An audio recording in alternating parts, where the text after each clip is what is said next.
On September 14, 2019, at 7:12 in the morning, Wayne Porter eased a 1998 Ford F-150 onto the grain scale outside Hastings in Adams County.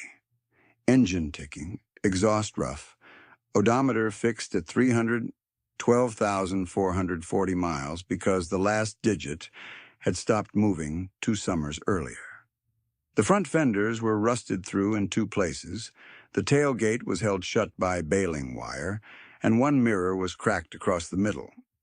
When he stepped down, people saw patched bib overalls, a faded brown coat with a repaired elbow seam, and duct-taped gloves tucked into his back pocket. Behind him sat a 1979 John Deere 772. Combined with faded green paint, 11,260 separator hours, and an auger wagon older than half the hired men on neighboring crews. The visual arithmetic looked simple to everyone watching. Old truck, old machine, old clothes, old methods. Around him, other operators stood beside glossy equipment with dealer decals still bright, financing packets in glove boxes, and monitors in climate-controlled cabs, tracking fuel efficiency by the minute. The man who made the room laugh was Travis Keene, sales manager at Platte Valley Ag, wearing a pressed logo jacket and clean work boots that had not met field mud that week. He called across the scale lane and offered Wayne what he called a real harvest setup. A new combine at $612,000, 15% down, 7.9% variable interest, projected monthly payments of $7,314 for 10 years. He said it loudly enough for 3 waiting trucks to hear. Wayne did not argue. He did not explain. He answered with 6 words, quiet and flat. If it is borrowed, it is fragile. Then he walked back to his machine, pulled a grease gun from a steel box, and started on bearings. That sentence was not stubbornness. It was a framework built over 40 years, $1 at a time, 1 avoided payment at a time, 1 repaired part at a time, and it began long before anyone in that scale line knew his name. By the second week of March 1973, Wayne was 21 and working for $3.10 an hour at a local implement yard, cleaning equipment, loading parts, and watching men sign notes longer than the weather forecast. He saw strong operators lose sleep over spring payments before seed went to ground. He saw variable rates move when yields did not. In 1981 and 1982, as interest pressure spread through farm country, he sat on an overturned bucket in the yard office at lunch and copied numbers from old sales sheets onto lined paper, calculating total cost instead of monthly cost. The difference disturbed him. A $96,000 machine financed over 7 years at rates that climbed past 15% could cost well above $170,000 by payoff, and that was before repair work outside warranty. He did not call it theory. He called it risk he could not control. His first land came through an auction in 1986, 80 acres west of Hastings. Thin margin ground, but contiguous with a rented quarter he already worked nights and weekends. Purchase price was $52,000 cash. He brought $31,400 from savings, sold a rebuilt pickup for $2,800, and borrowed $17,800 from an aunt at 0 interest under a handwritten agreement that required repayment in 36 months. He paid her back in 28 months by cutting custom hay in summer and doing winter welding for neighbors. That private loan remained the only personal note he ever carried longer than a season, and he treated even that as temporary instability rather than leverage. The pattern hardened into policy through the 1990s, and the numbers tell it more clearly than memory ever could. 1986, bought 80 acres for $52,000 cash equivalent, including family note repaid early. 1988, Added used grain bin and fan system for $6,400, paid in full. 1991. Purchased a second-hand planter for $3,200 and rebuilt meter drives for $480. 1994. Bought 160 acres for $118,400 cash after 2 years of retained earnings and stored grain sales. 1997. Built on-farm storage expansion, 42,000 bushels. Total installed cost, $54,300, no bank paper. 2002. Bought the 1979 John Deere 7720 for $9,750 at a state auction. Invested $3,180 in preseason overhaul. 2005. Acquired adjacent 40 acres for $46,000 from retiring neighbor, cash at closing. 2009. Purchased 240 acres from an estate for $312,000 cash during post-crisis stress pricing. 2013. Upgraded dryer controls and electrical for $18,900. Cut propane loss by measured 11.6%. 2016. Sold stored corn at $4.21 per bushel. Prepaid seed and fertilizer discount program saved $19,440. 2018. Zero term debt, zero equipment lines, liquid reserves at $413,000 across operating and reserve accounts. Each line looks plain on paper. Together, they formed a defensive architecture. Wayne never refused technology because he feared change. He refused obligations that assumed perfect weather, perfect markets, and perfect machine uptime in an industry defined by the opposite. The core tension was already visible, and everyone around Wayne could feel it even when they mocked him. One group optimized for speed using debt, while Wayne optimized for survival using ownership. By his arithmetic, the operators still farming at the end would be the ones who respected total cost instead of paint color. By August 2002, when Wayne brought the old 7720 home, the machine looked like a mistake. The unloading auger flighting was worn, separator drive belts were near the end, the cab fan worked only on one setting, and the straw chopper needed balancing. Neighbors estimated he had bought 2 seasons of headaches. Wayne parked it in a clean shed, set a yellow legal pad on the fender, and wrote out a maintenance sequence by hour interval, not by mood. Every 50 separator hours, chain inspection, tension check, bearing temperature pass with infrared thermometer. Every 100 hours, belts, feeder house slats, clean grain elevator cups, separator, grade adjustment. Every 200 hours, oil sampling, final drive inspection, hydrostatic linkage service. He kept receipts in a cardboard file box with ear tabs, then transferred totals to ledger sheets each December. The first full season with that machine, repair parts and consumables cost $4,930. Dealer estimate for a late model replacement with finance support that same year would have placed annual payment burden above $58,000, excluding insurance difference and depreciation curve. Wayne did the comparison every winter. The gap widened.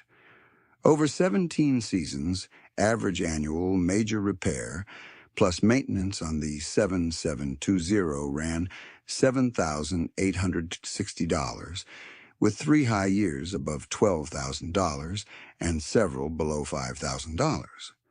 The financed alternative he was repeatedly offered average projected annual cash outflow above $84,000 when payment, service contracts, and required coverage were included.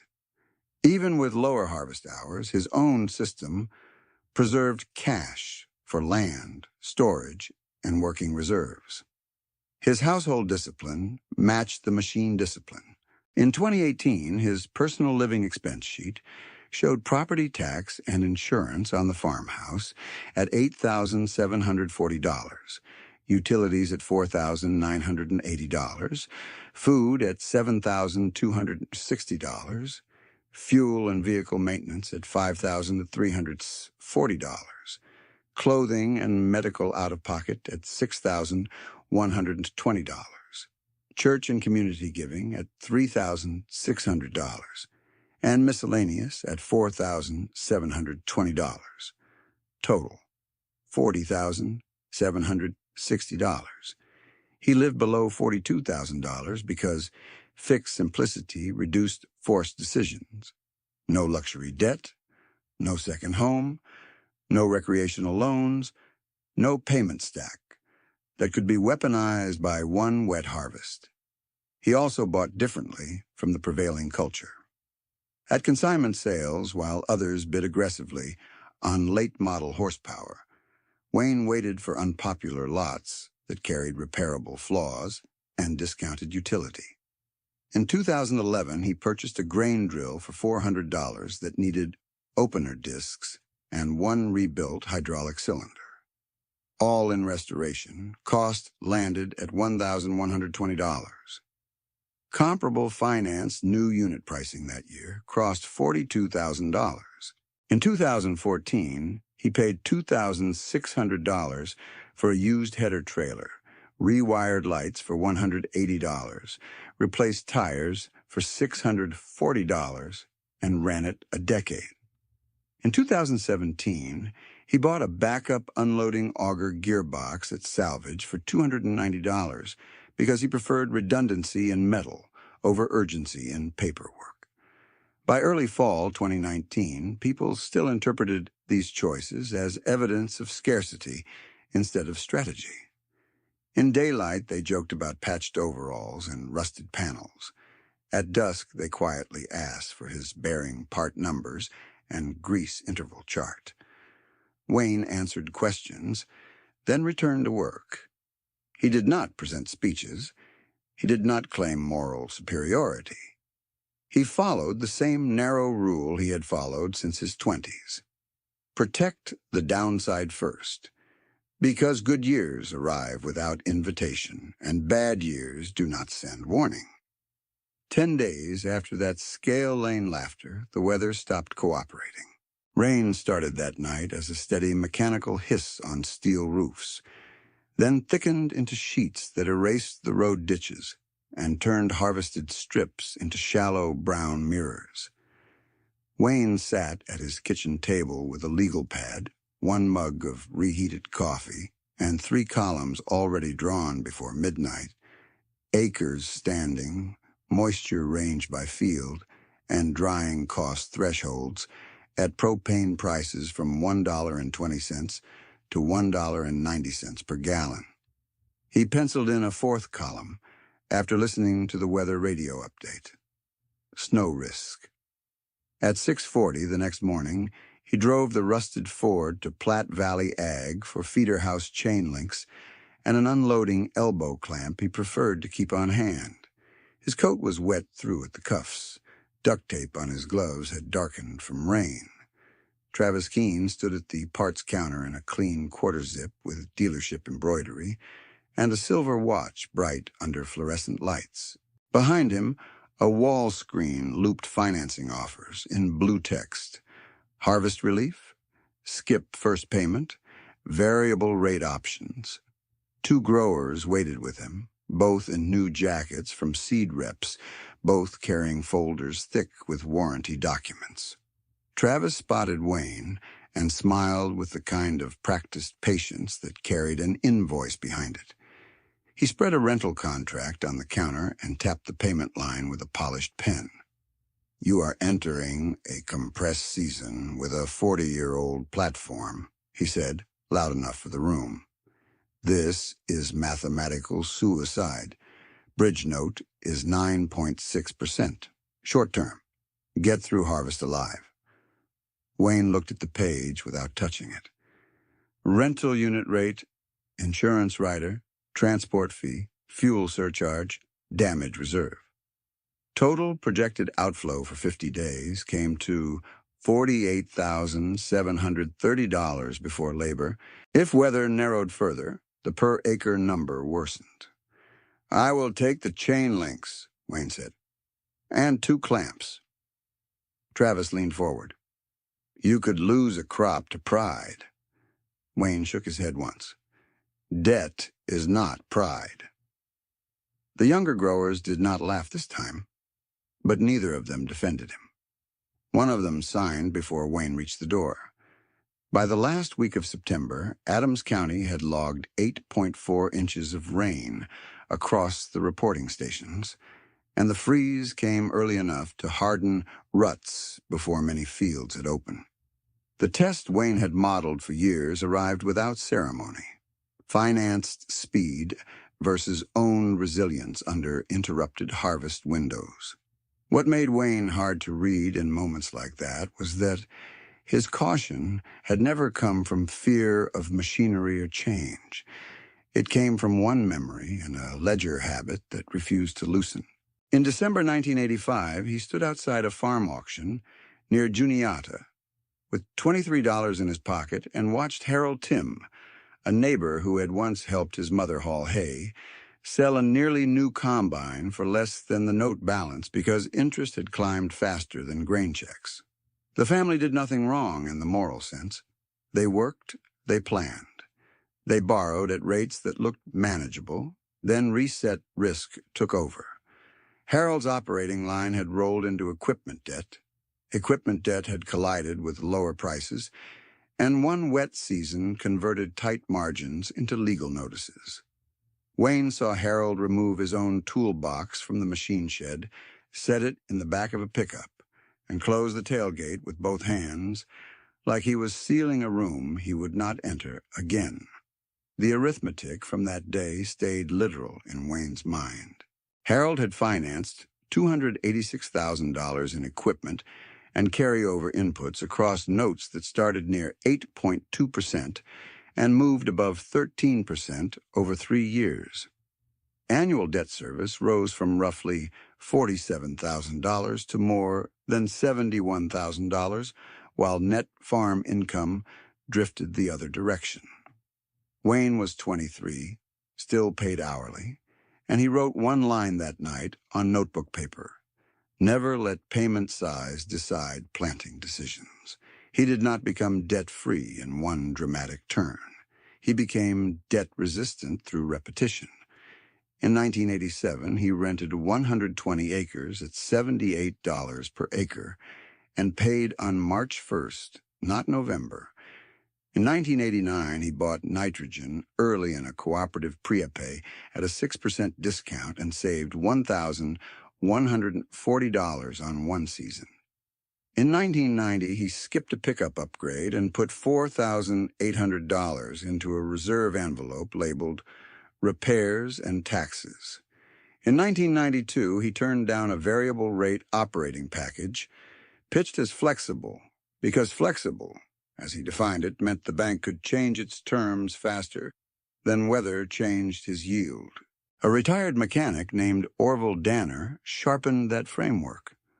Orville ran a one-bay shop with no sign and charged less than dealer labor because, as he said, overhead does not harvest corn. Wayne brought him alternators and gearboxes after shifts and listened more than he spoke. Orville's most repeated sentence was 8 words: "If you cannot fix it, do not finance it." He taught Wayne to price machinery in 3 layers: purchase plus failure points plus downtime exposure.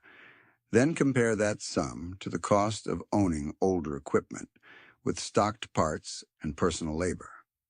In 1998, when Wayne considered trading for a newer combine, Orville made him list every sensor, controller, and proprietary component likely to fail in mud and cold. The list was long enough that Wayne folded it twice to fit his pocket. He kept the old platform. Orville died in 2006. At the funeral, Wayne stood in the back with hands clasped and said only one sentence to Orville's daughter: "He taught me to stay independent."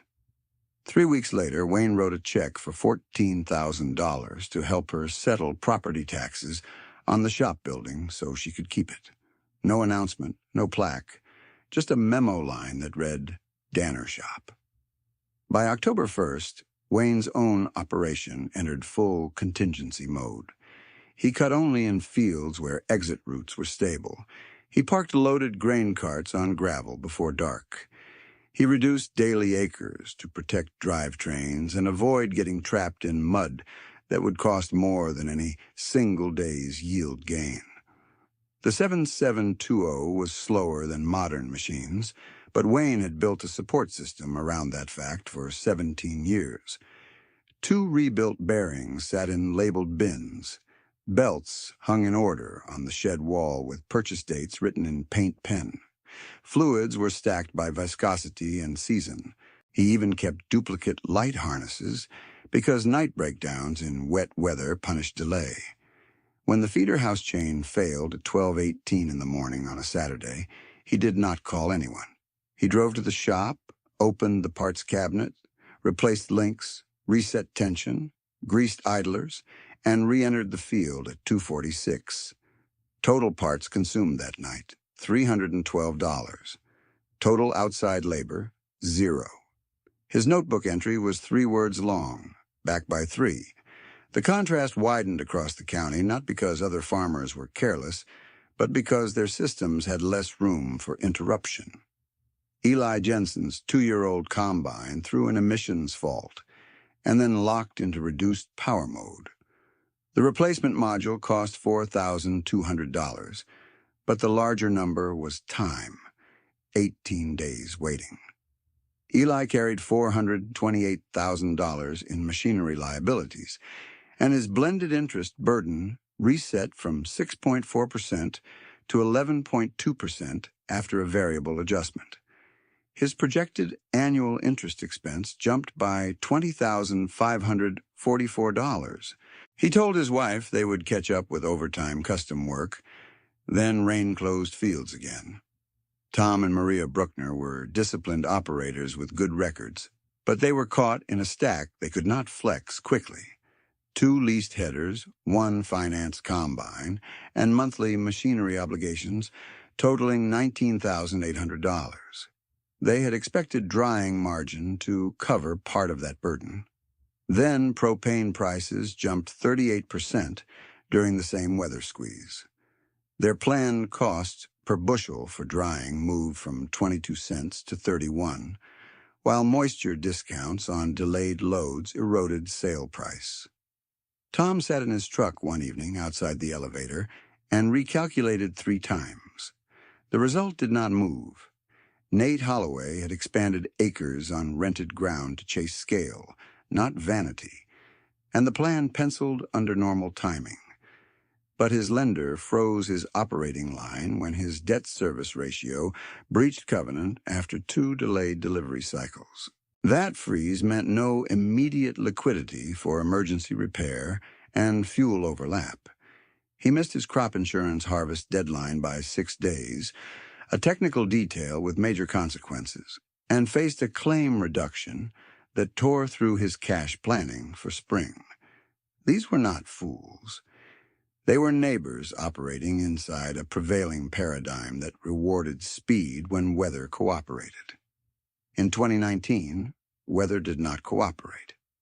3 days later, county roads finally firmed enough for a coordinated run, and Wayne moved field to field with the same sequence each stop: moisture check, header angle, bearing temperature sweep, unload plan, exit path. He cut fewer acres per hour than anyone with late-model machines. He also kept cutting when they waited on technicians. At the elevator, settlement sheets started reflecting that difference. Wayne's deliveries were not the largest on any single day, but they were uninterrupted through closures and reopenings.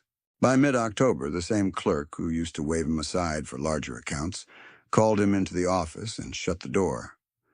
4 families had standing corn, narrowing windows, and machinery bottlenecks. Would Wayne consider emergency custom harvesting at cost terms No predatory rate, no immediate collection pressure. Wayne asked one question. Will they pay after grain checks clear? The clerk nodded. Then write 38 per acre, Wayne said. The total emergency commitment came to 1,140 acres. At $38 per acre, gross custom revenue would be $43,320, but Wayne treated it as a bridge service, not a profit center. He also fronted $27,500 for shared drying fuel to keep wet corn from being dumped at steep discounts.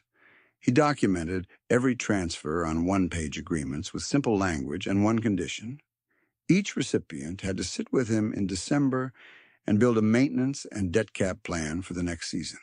That evening, Travis Keene drove out to Wayne's yard with another rental packet and a new urgency pitch.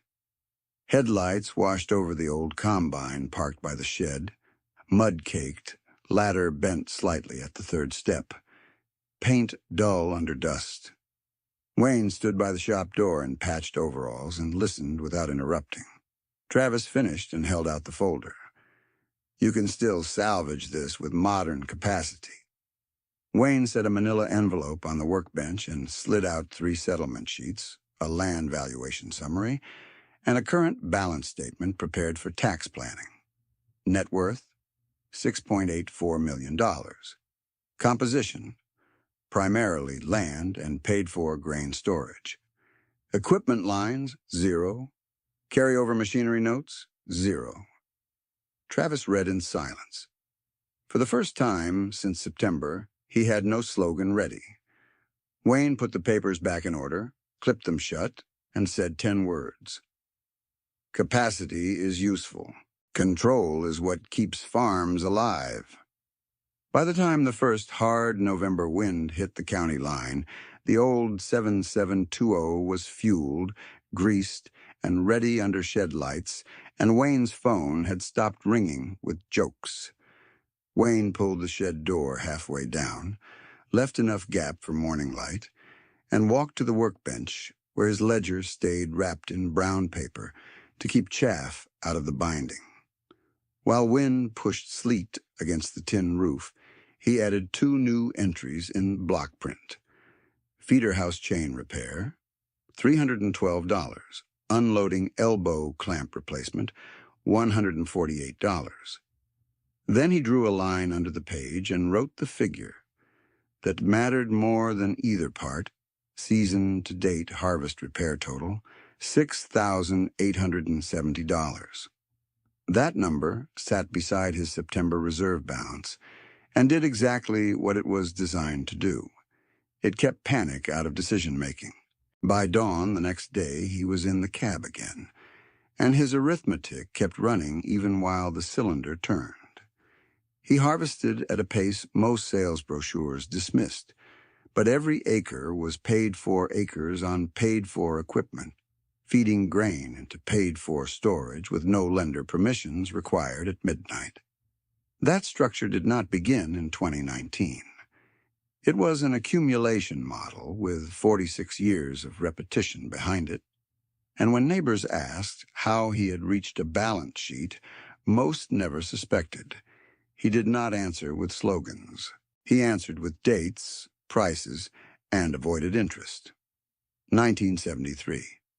Wages from implement yard and winter welding. Annual gross income, $7,940.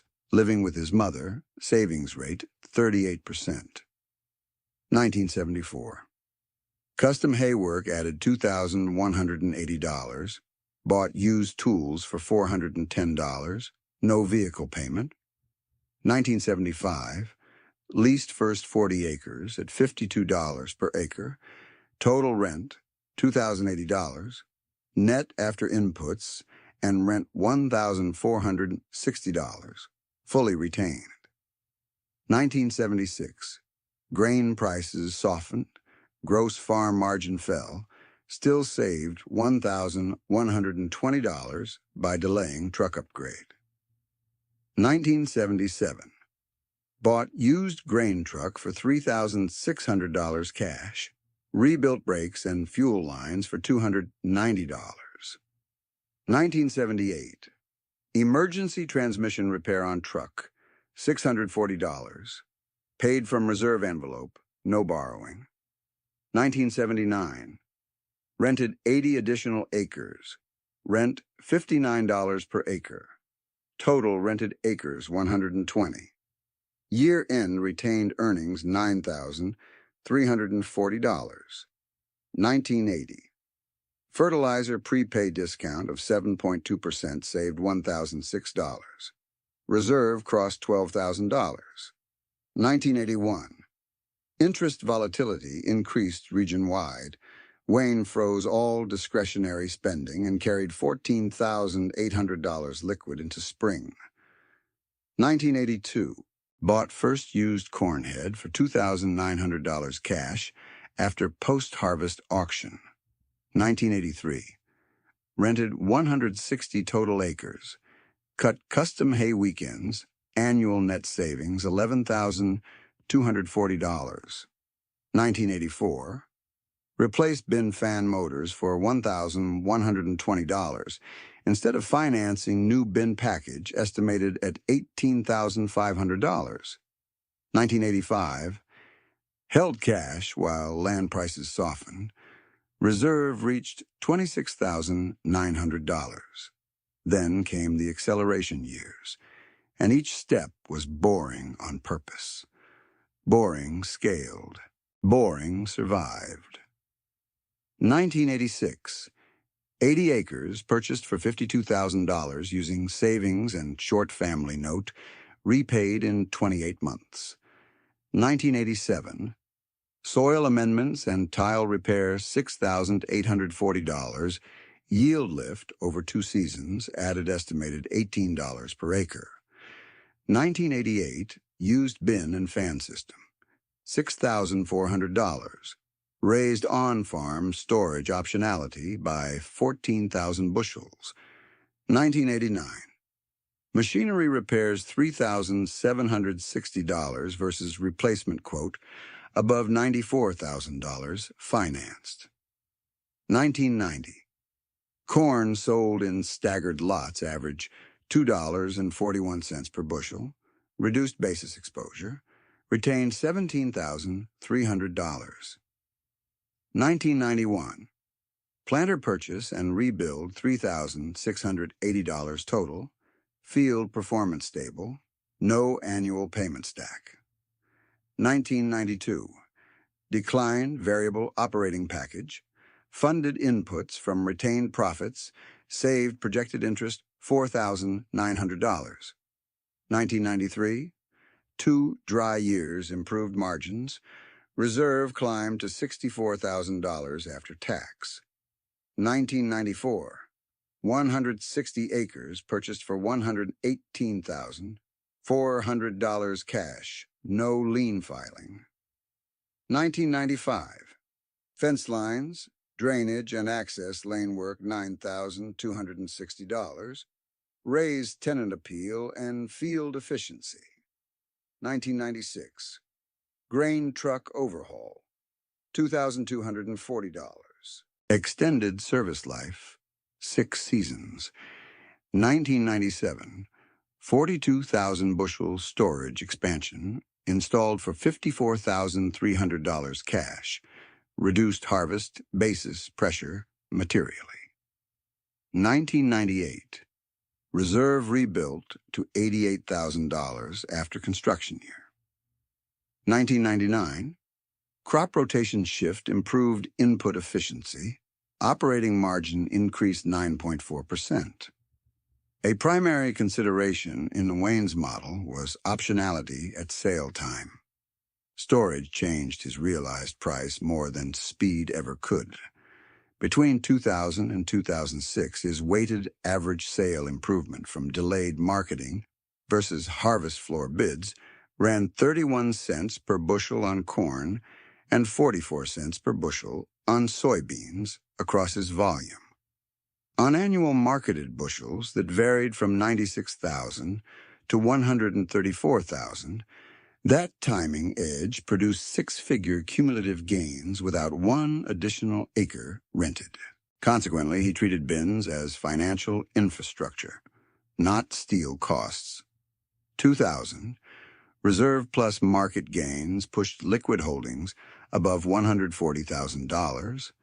2001, hedged only insured bushel equivalents, avoided overcommitment penalties in volatile weather. 2002, John Deere 7720 purchased for $9,750, preseason overhaul $3,180, total capital outlay $12,930. 2003, machinery maintenance and parts $5,420, compared with a dealer financing path estimated above $61,000 annual obligation. 2004, acquired small parcel access rights for $8,500, reduced transport inefficiency across 2 fields. 2005, adjacent 40 acres bought for $46,000 cash from retiring neighbor. 2006, net after tax and living expense retention $72,400.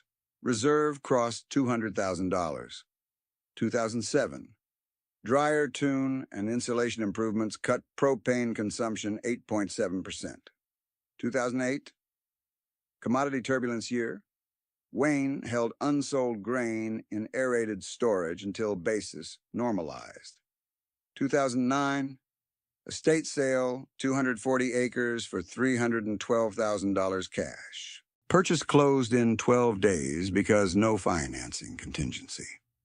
If you want to know how one decision can compound for decades, watch what happened after that 2009 purchase.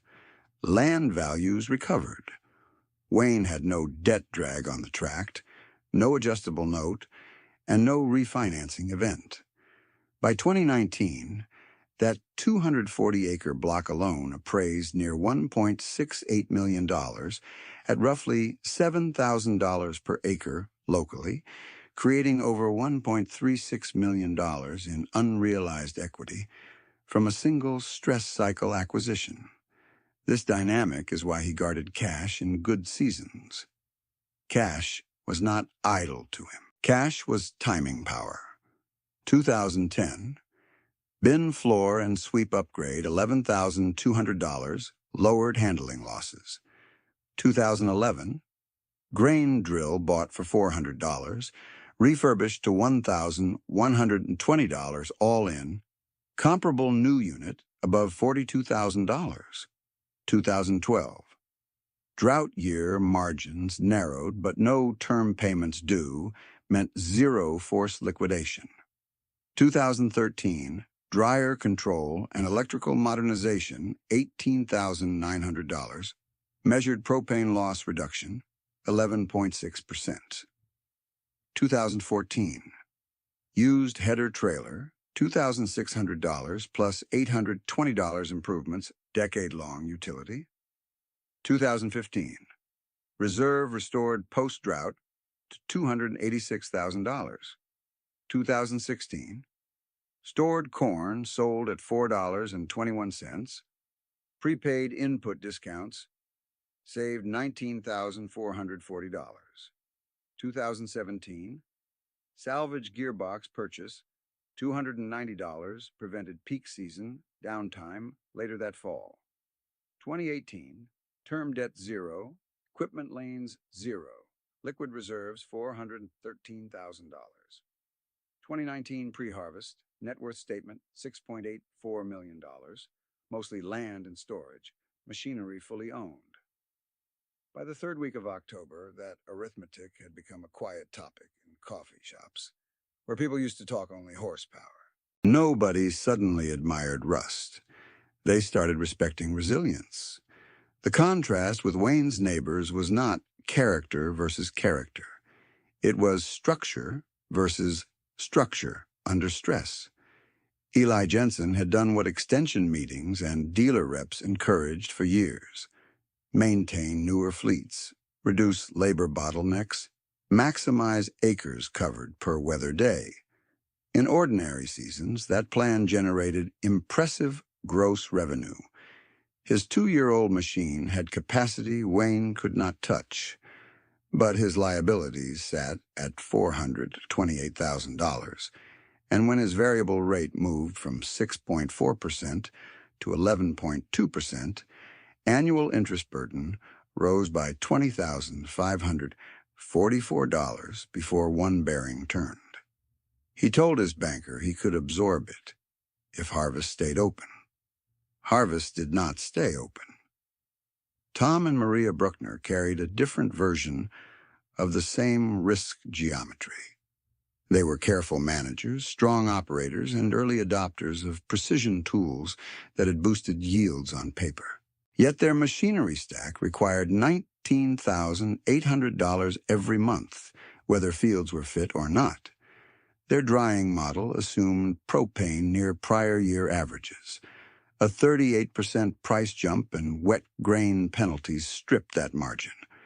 The resulting tension was brutal and familiar.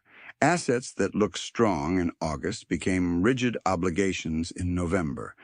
Tom called Wayne one evening and said, "I did not buy toys, I bought capacity." Wayne answered, "I know." There was no judgment in it.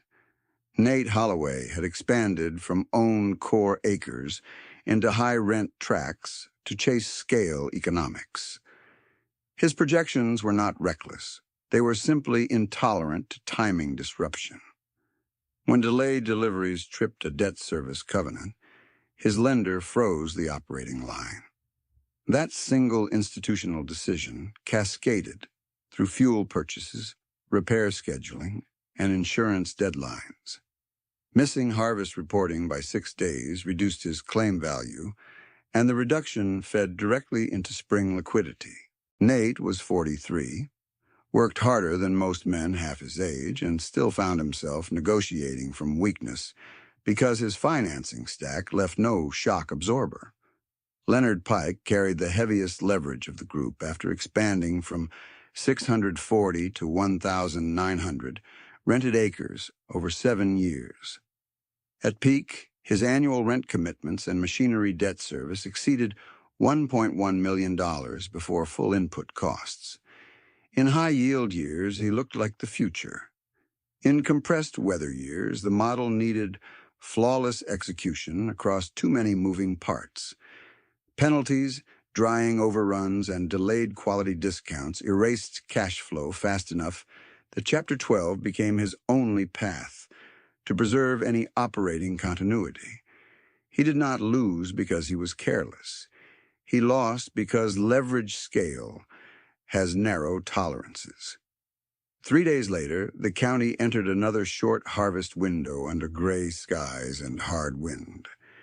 This was the crisis phase that split fragile systems from durable ones. Moisture remained high, field access changed by the hour, and basis penalties widened at several delivery points as elevators filled with wet grain. Local propane contracts tightened, service crews were overbooked, and parts back orders stretched beyond practical harvest timelines. Operators with larger fleets had speed advantages only when fleets moved. Too many were parked.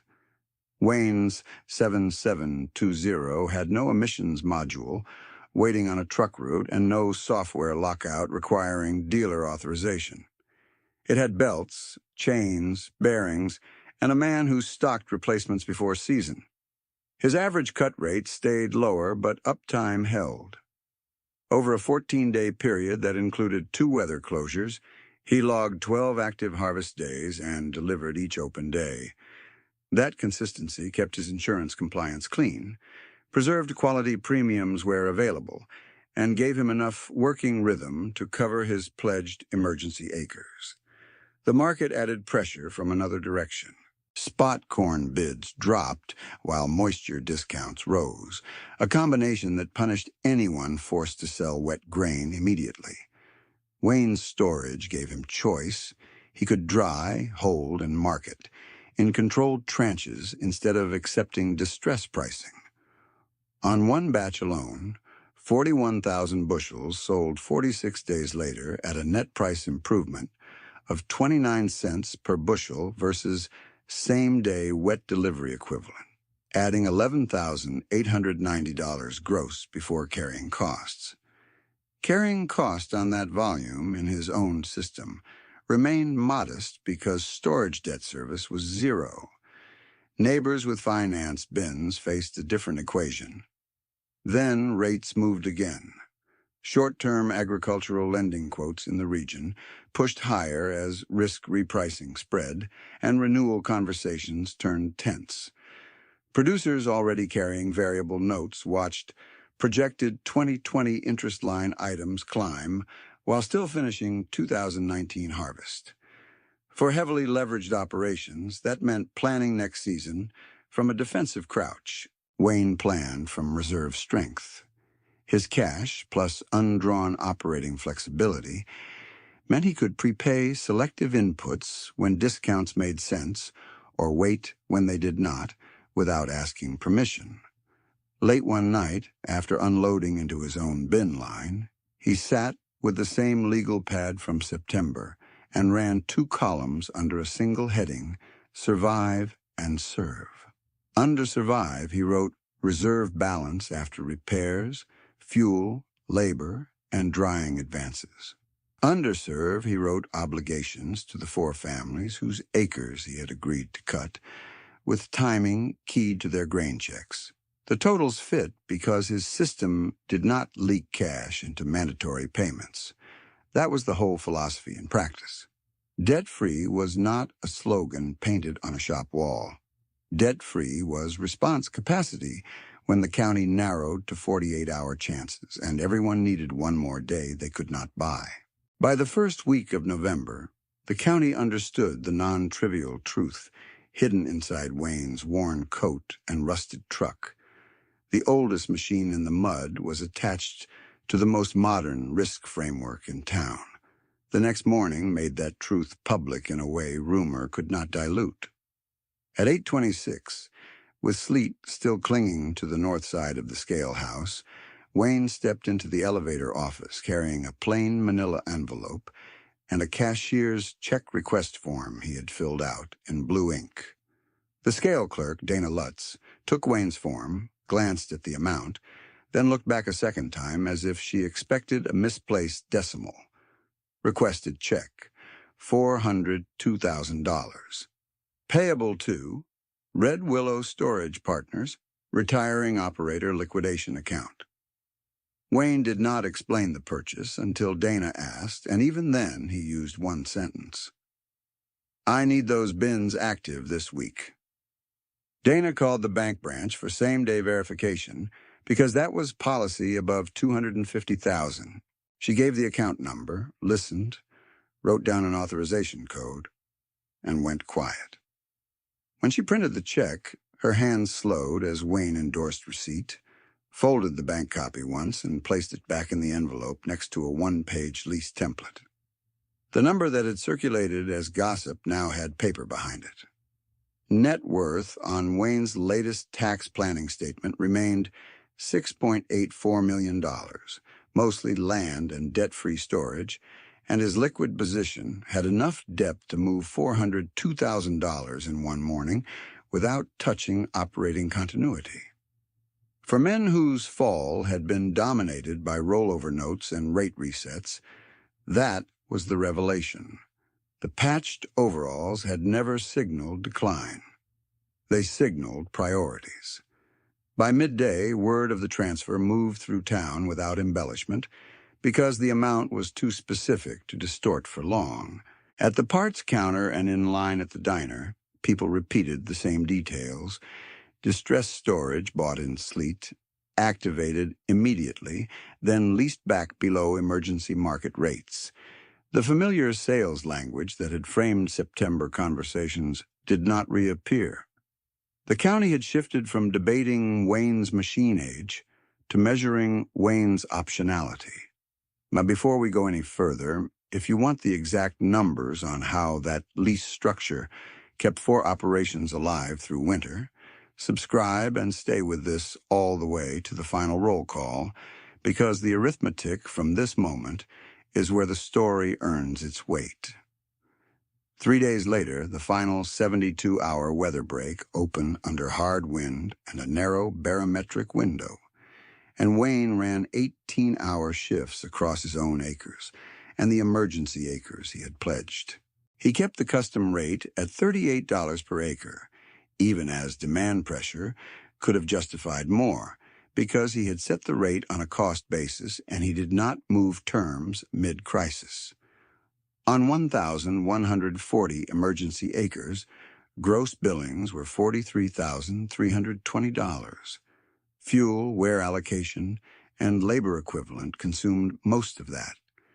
Net margin was modest by design. What mattered was timing. Those acres got cut before the final storm closed the county. The generosity piece that changed outcomes was not dramatic in style.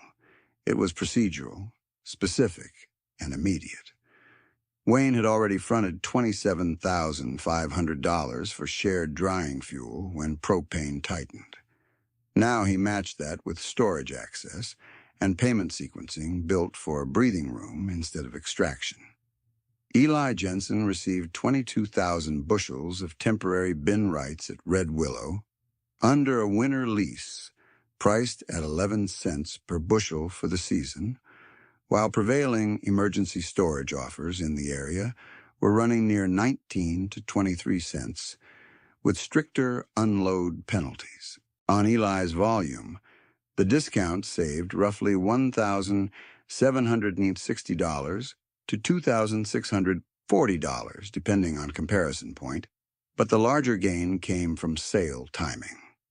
With storage, Eli sold in staggered lots rather than distressed wet movement, improving realized net by an average of 24 cents per bushel on 18,400 marketed bushels after shrink and handling. Added gross value, $4,416. Combined effect with lease relief, approximately $6,176 to $7,056. Tom and Maria Bruckner needed a different bridge. Their machinery stack was the immediate threat, but they also had quality-sensitive corn at moisture levels that would be punished if they rushed.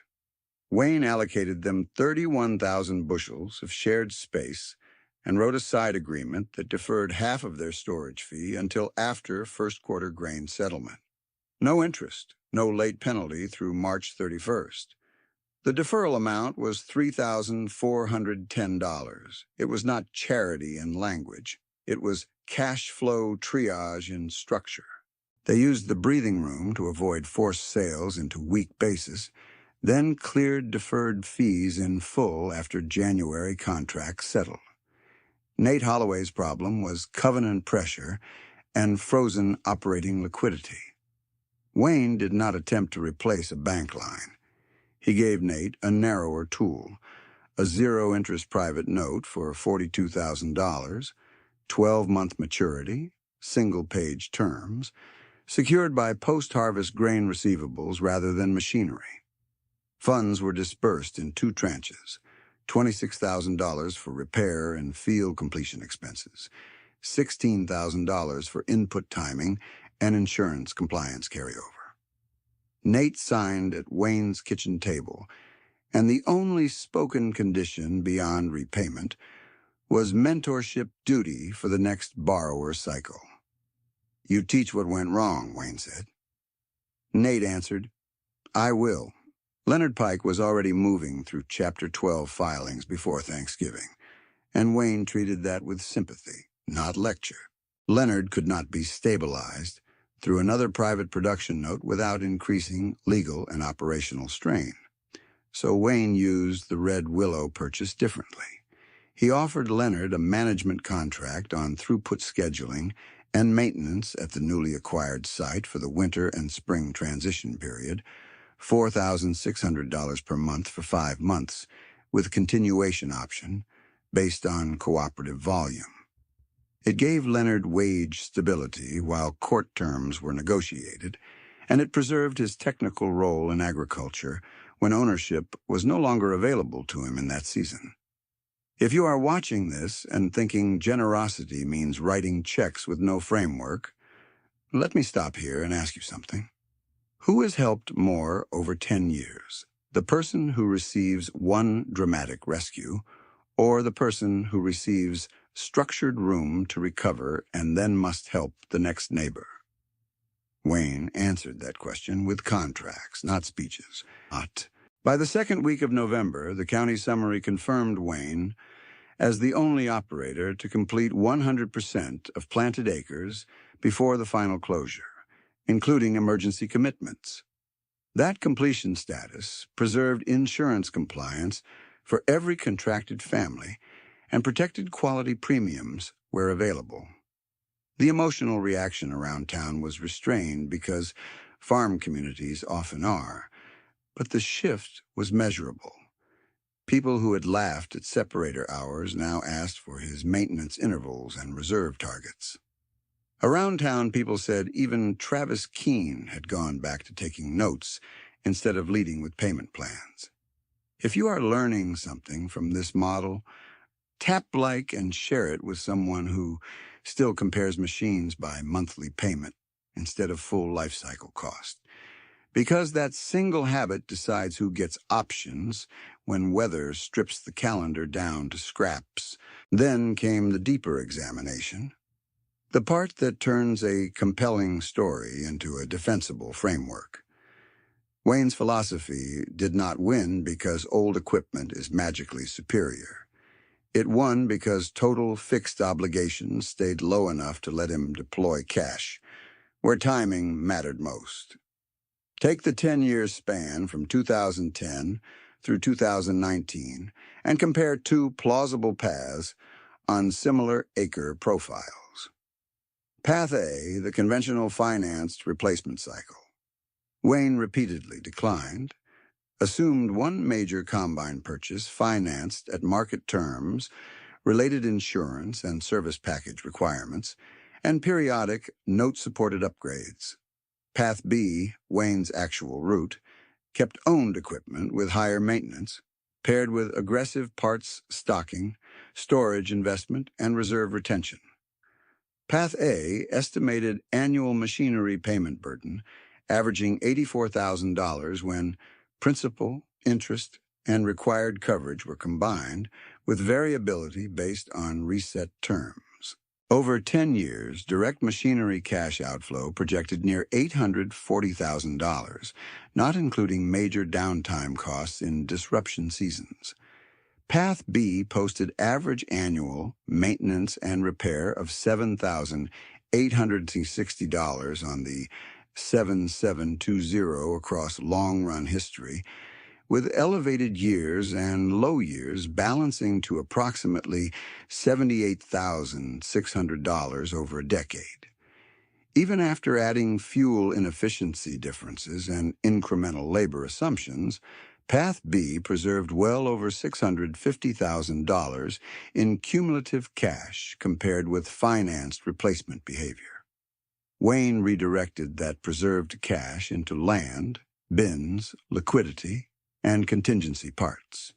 Consequently, when 2019 compressed harvest windows, he had response capacity rather than permission seeking. Now layer storage economics. Wayne's on-farm and later expanded storage network repeatedly converted timing into margin. Across a conservative blended estimate of 27 cents per bushel marketing advantage on controlled volumes averaging 110,000 bushels in selected years, timing value reached $29,700 per year in gross pricing edge. Over 10 comparable seasons, that represented roughly $297,000 before carrying and handling cost adjustments. With debt-free bins, carrying costs stayed relatively low, with financed bins at variable rates. That edge thins quickly. This is why he treated steel as optionality infrastructure. not as status. The recipient trajectories also held arithmetic discipline. Eli's 2019 crisis balance sheet included $428,000 machinery liabilities and an interest shock that added $20,544 annual burden after reset. Through asset sale, restructured terms, and lower fixed load, he reduced liabilities year by year, landing at $146,000 by 2024, with stabilized payment pressure.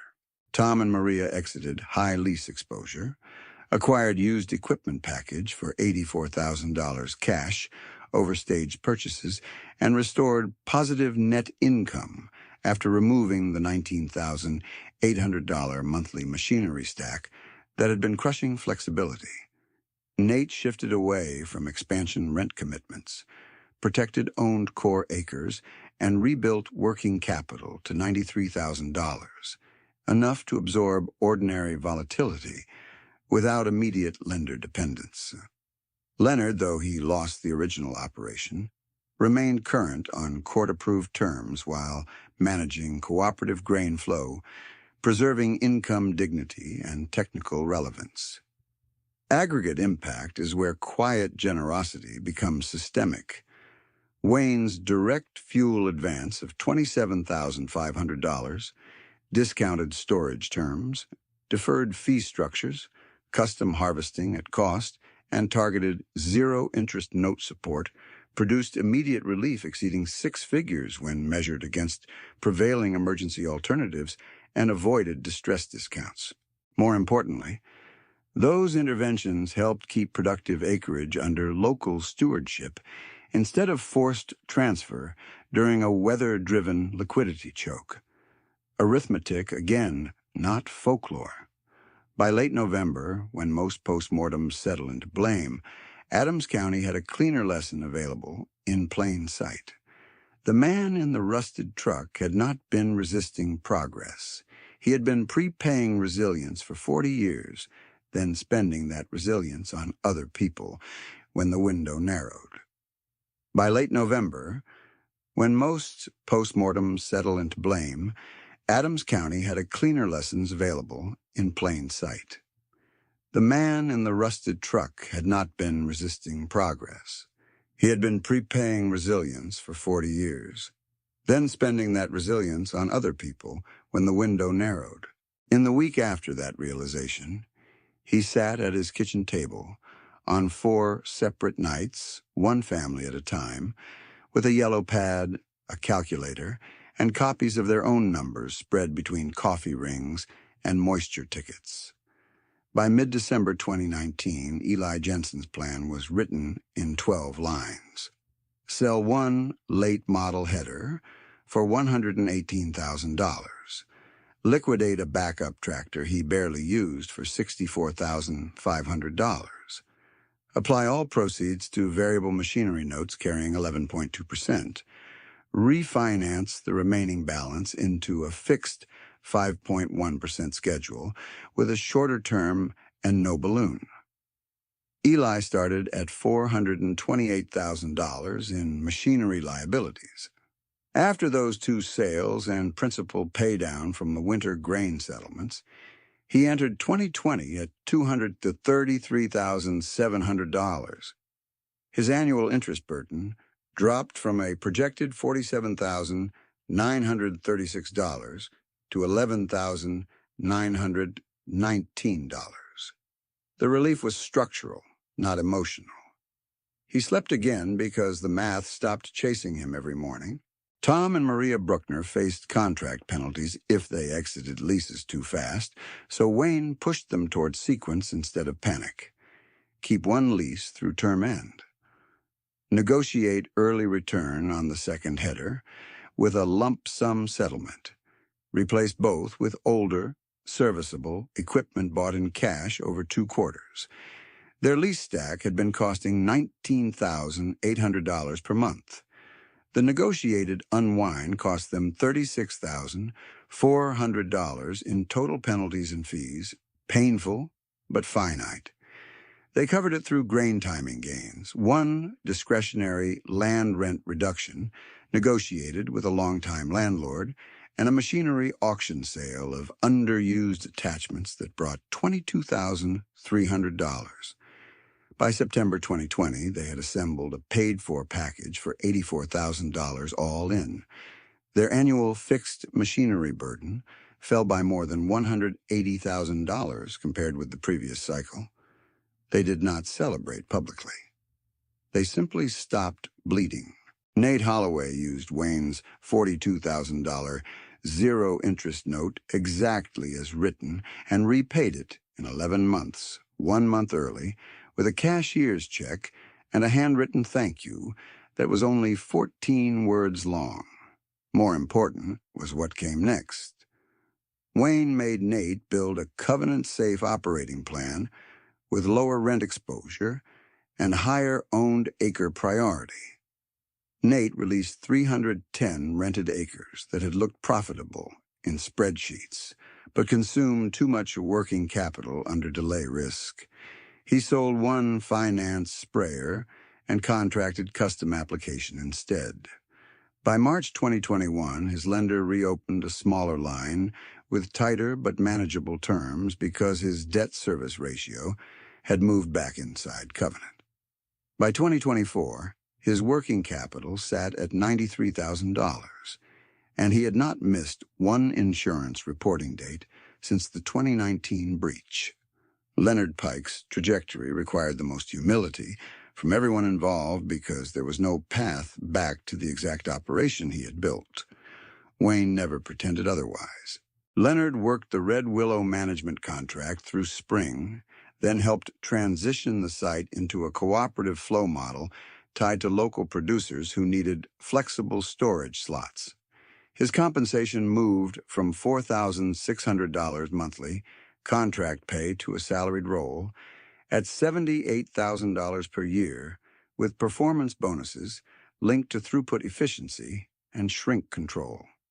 He remained current on his court-approved Chapter 12 plan, and by 2023 he had paid down enough obligations to stabilize his household without reopening speculative acreage expansion.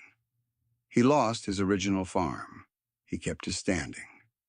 3 months later, in March 2020, Wayne formalized the Harvest Bridge Fund with $1.2 million set aside in a separate account structure, zero interest, 12-month notes capped at $75,000, and one binding condition for every borrower. Mentor the next borrower through maintenance scheduling, storage discipline, and written debt limits. The first cycle issued 9 notes totaling $486,000. 7 were repaid within 12 months. 2 were extended once by 90 days after documented weather losses, both repaid in full. No defaults. Administrative costs were kept under 1.4% because Wayne used one-page agreements and local bookkeeping rather than layered legal overhead. By harvest 2021, the multiplier effect was visible in acreage continuity. The 4 original families plus 5 second-cycle borrowers represented 6,740 acres, still operating under local control that might otherwise have fractured into forced sales or absentee restructuring during 2 volatile years. At a conservative $7,100 per acre regional valuation, that land base represented nearly $47.9 million in productive assets, stabilized by a fund that began with $1.2 million and strict repayment discipline. That is what structured generosity can do when it is paired with accountability. Travis Keene watched all of this from the edge at first, still wearing dealership branding, still speaking in payment language, but with less certainty each season. The decisive turn came in 2022 during a winter clinic where he presented a financing promotion to a room that now asked different questions: total life cycle cost, variable rate sensitivity, downtime dependency, software lock risk, salvage value under stress. He had answers for monthly payment. He did not have answers for fragility. Within 6 months, he left commission sales, opened a used equipment brokerage in Hastings, and rebuilt his pitch around full-cost sheets that listed purchase price, likely failure points, parts availability, independent repair feasibility, and 5-year cash exposure under rate shifts. He began every consult with one line, "Let us price risk before paint." He later said without defensiveness that Wayne Porter had corrected his assumptions. In practical terms, that admission changed deals. Farmers who walked into his office with thin reserves were now steered toward lower fixed-cost equipment paths more often than financed prestige purchases. Travis still sold newer machines when the balance sheet justified it, but urgency language left his vocabulary. His business survived, smaller in volume, steadier in trust. If you have stayed this far, subscribe now for more stories where arithmetic, not image, decides who keeps the farm. Then watch how this one closes, because every name deserves an outcome, not a footnote. By the second week of October 2024, 5 years after the storm sequence that exposed everyone's structure, Wayne's own operation remained plain from the road and formidable on paper. The 1998 Ford F-150 still carried rust on both fenders, and the odometer still read 312,440. He had replaced brake lines, front shocks, and the starter over time for a combined $1,940 in parts. The tailgate still used baling wire as secondary insurance even after a hinge repair. The truck remained a working tool, not an identity project. The 1979 John Deere 772. O still entered each season from a clean shed and returned to that shed every night it ran. Separator hours had climbed past 12,000. Wayne's annual maintenance average remained under what many operators spent on one major in-season service call. He had added a second backup parts cabinet in 2022 and labeled every shelf by failure priority. Still running, still earning, still paid for. Dana Lutz, the scale clerk who printed the $400 $2,000 check, became operations supervisor at the elevator in 2023. She now required her junior staff to log not only delivered bushels, but also moisture, timing, and storage flexibility notes because she had watched one farmer's optionality preserve quality for multiple families. She said Wayne taught the office that throughput is not the same as resilience. Eli Jensen, now carrying $146,000 in total liabilities, kept one newer machine and one older backup, both sized to his acreage reality. He joined the Harvest Bridge mentoring rotation and taught younger operators how interest resets can erase yield gains if fixed costs are oversized. Tom and Maria Bruckner posted positive net income 3 years in a row, rebuilt emergency reserves above $120,000, and added their daughter to payroll after she finished an agricultural business degree. Nate Holloway stayed disciplined on core-owned acres and turned down 2 expansion leases that would have strained his buffer. Leonard Pike continued managing cooperative grain operations and became the person younger members called when they needed blunt advice about leverage tolerance. Harold Tim, whose auction in 1985 had shaped Wayne's earliest debt rule, passed away years earlier, but his family's name returned in a quieter way. In 2021, Wayne sold one small parcel edge to Harold's grandson at below market terms with no carrying interest for 18 months, provided the grandson completed a maintenance apprenticeship through the fund's mentorship track. He did. He paid. Orville Danner remained present as a principal more than a memory.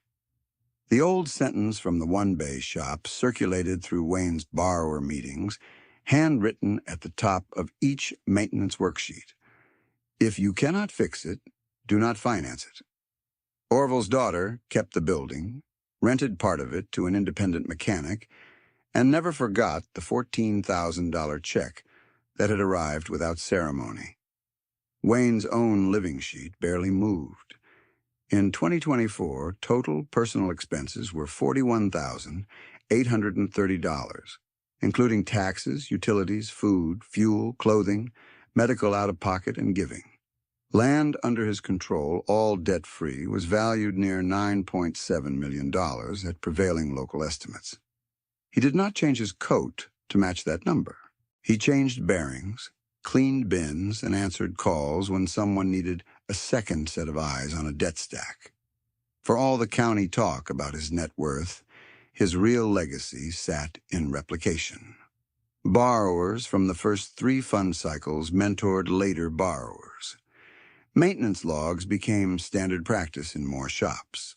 Reserve targets were discussed alongside yield targets. Dealers began hearing better questions.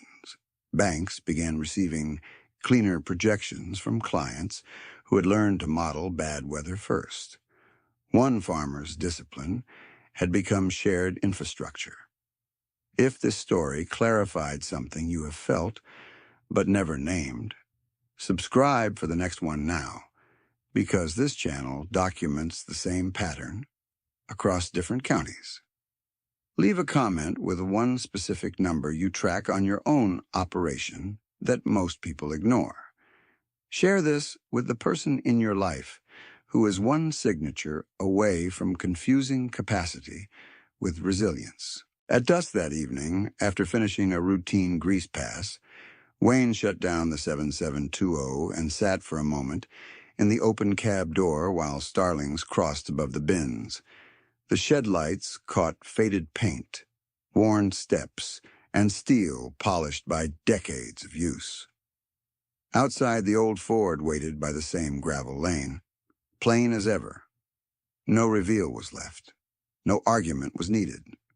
In Adams County, the farmer who looked poorest had been richest where it counted, in margin, in patience, in options, and in the willingness to spend those options so other people could stay on their land.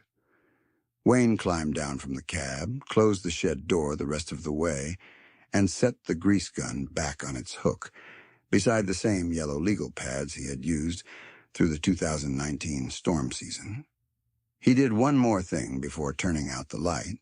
He opened the fireproof cabinet by the bench and checked the folders in order: settlement sheets, Red Willow lease copies, Harvest Bridge notes by borrower year, and the bank carbon copy for the $2,000 cashier's check that had changed how the county talked about risk.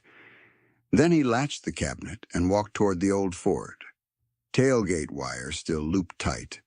Odometer still fixed at 312,440. 6 weeks later, on a hard, cold evening in January 2025, his kitchen table held 9 chairs and 3 calculators. Eli Jensen arrived first with a 3-ring binder and a thermos. Tom and Maria Bruckner brought printed machinery logs. Nate Holloway came with soil maps and a debt worksheet already highlighted in 2 colors. Leonard Pike carried throughput reports from the cooperative site and a legal pad folded in half from use. Dana Lutz came after her elevator shift with the moisture ticket summaries and scale flow charts. Nobody dressed for ceremony. They came in work coats, boots drying by the door, hands rough from winter maintenance. Wayne stood at the table head for less than a minute. "We start with numbers," he said. "Then we eat." Donna read the Harvest Bridge ledger out loud while Eli checked entries against digital copies. From spring 2020 through fall 2024, the fund had issued 31 zero-interest notes totaling $2,036,000. 29 were repaid on original schedule. 2 were extended once by 90 days after documented weather losses and repaid in full. Defaults, 0. Administrative cost across 5 years, including bookkeeping and filing fees, 1.6%. Mentorship sessions completed, 31 out of 31, because repayment terms required attendance and signed maintenance plans for the next borrower cohort. The multiplier was no longer abstract. Of those 31 borrowers, 24 were still independently operating in 2025 on a combined 18,460 acres of owned and long-term family-held ground. At a conservative regional valuation averaging $7,850 per acre across those tracts, the land base remaining under local control represented roughly $144.9 million in productive assets. Wayne never claimed he preserved all of it by himself. He did not need to. The fund had provided timing, and timing had prevented forced exits at the worst moment. Eli spoke next and kept it plain. I used to chase annual acres. Now I chase fixed cost ratio. He slid one page to the center. Machinery liabilities were down to $146,000, unchanged from the prior year except for normal amortization. Interest expense for 2024 had been $7,446, down from crisis-era projections above $47,000. He had rebuilt prepaid input discipline and carried 6 months of household expense in cash.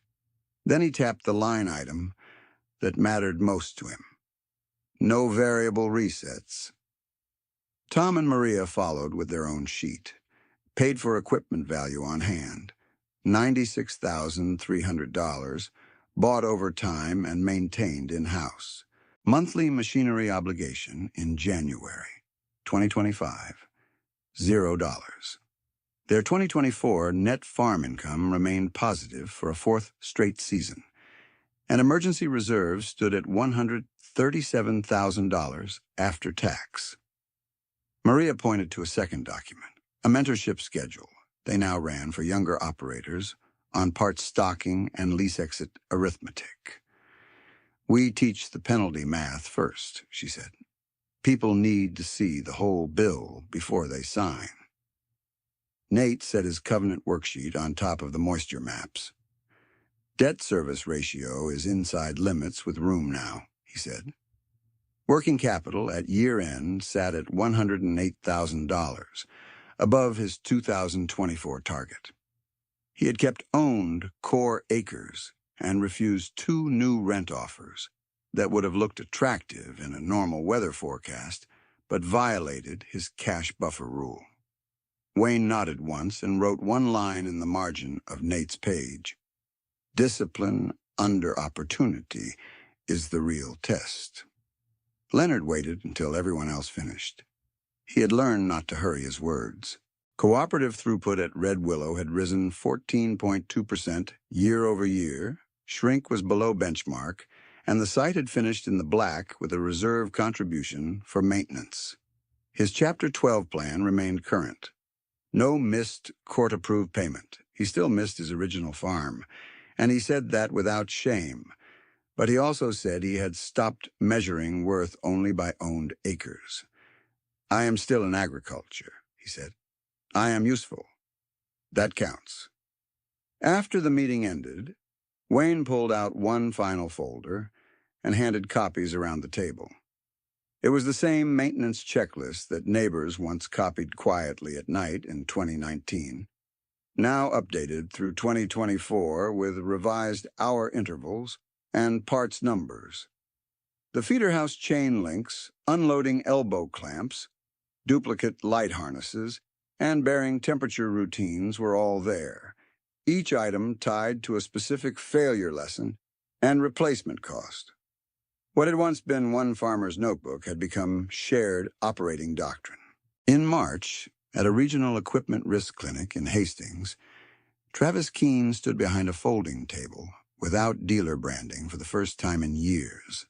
The sign over his booth read Keene Equipment Brokerage and Life Cycle Cost Analysis.